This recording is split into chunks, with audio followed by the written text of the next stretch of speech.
বিসমিল্লাহির রহমানির রহিম। আসসালামু আলাইকুম। সবাই কেমন আছেন? আশা করি সবাই ভালো আছেন। আজ আমি আপনাদের জন্য নিয়ে এসেছি খুবই ইউনিক একটি রেসিপি, বাঁধাকপির সন্দেশ। কি ভাবছেন, বাঁধাকপি দিয়েও আবার সন্দেশ হয়? হ্যাঁ, আজ আমি আপনাদের বাঁধাকপির সন্দেশ বানিয়ে দেখাবো। আসছে শবে বরাতে আপনারা এই রেসিপিটি বানিয়ে সবাইকে তাক লাগিয়ে দিতে পারেন। কেউ বুঝতেই পারবে না যে এই রেসিপিটা আপনারা বাঁধাকপি দিয়ে তৈরি করেছেন। আর খেতে তো অসাধারণ। তো চলুন আর কথা না বাড়িয়ে রেসিপিতে চলে যাই। তো এর জন্য অবশ্যই লাগবে বাঁধাকপি। আমি এখানে একটা বাঁধাকপির ভেতরের সাদা অংশ নিয়ে নিয়েছি।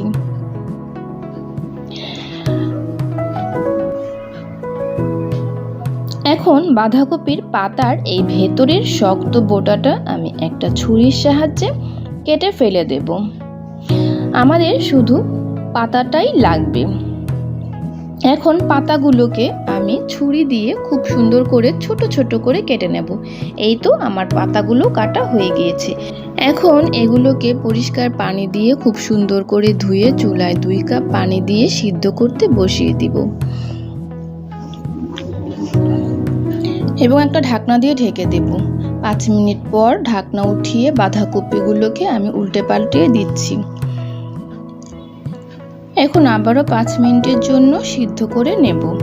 এই তো এগুলো সিদ্ধ করা হয়ে গিয়েছে। এখন এগুলোকে নামিয়ে চুলা থেকে ছাঁকনি দিয়ে ছেঁকে নিয়েছি। ঠান্ডা হলে আমি এইভাবে হাত দিয়ে চেপে চেপে অবশিষ্ট পানি ফেলে দেব।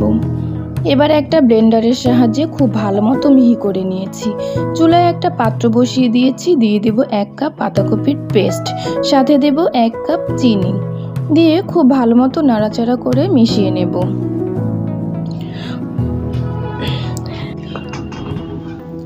আমি আরও আধা কাপ চিনি দিয়ে দিচ্ছি, কারণ চিনি কম হলে কিন্তু এই সন্দেশটা কখনো ঠিকঠাক মতো জমবে না। আবারও খুব ভালো মতো নাড়াচাড়া করে দিচ্ছি। এ পর্যায়ে দিয়ে দিব 2টা এলাচ, 2টা লবঙ্গ, 2 পিস দারচিনি, দিয়ে খুব ভালো মতো মিক্স করে নিব। এখন দিয়ে দিব হাফ চা চামচ লবণ, দিয়ে খুব ভালো মতো নাড়াচাড়া করে দিব। এখন কিন্তু নাড়াচাড়া একদমই থামানো যাবে না, তা না হলে নিচে লেগে যাবে আর সন্দেশের ভেতর পোড়া পোড়া স্মেল চলে আসবে। এ পর্যায়ে দিয়ে দিব 1/3 কাপ গুঁড়ো দুধ। দুধগুলোকে খুব ভালো মতো নাড়াচাড়া দিয়ে মিক্স করে নিতে হবে। এতক্ষণ পর্যন্ত আমার ভিডিওটি যদি ভালো লেগে থাকে তাহলে আমার চ্যানেলটাকে সাবস্ক্রাইব করার অনুরোধ রইল। আর যারা ফেসবুক থেকে দেখছেন অবশ্যই আমার পেজটিকে ফলো দিয়ে রাখবেন। এ পর্যায়ে আমি চুলা থেকে এটাকে নামিয়ে নেব।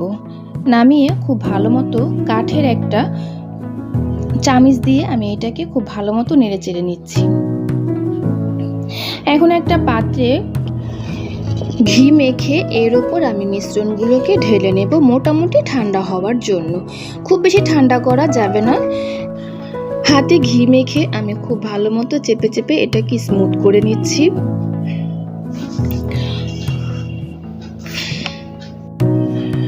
সন্দেশটা কিন্তু অবশ্যই দানাদার হয়। এই তো আমার স্মুথ করা হয়ে গিয়েছে। এখন সুন্দর একটা শেপ দিয়ে রেখে দেব 30 মিনিটের জন্য। কেউ দেখলে বুঝবেই না এটা কিন্তু আমি বাঁধাকপি দিয়ে তৈরি করেছি। দেখতে পাচ্ছেন কত সুন্দর হয়েছে। এখন আমি এটাকে একটা ছুরির সাহায্যে কেটে আপনাদের দেখাচ্ছি এটার ভেতরটা কত সুন্দর হয়েছে। তো আসছে শবে বরাতে আপনারা অবশ্যই এই বাঁধাকপি সন্দেশটা বাসায় ট্রাই করবেন। আর এটা এতটাই টেস্ট হয়েছে যে মুখে দিলেই সাথে সাথে মিলিয়ে যায়। এর ভেতরটা কতটা সুন্দর হয়েছে।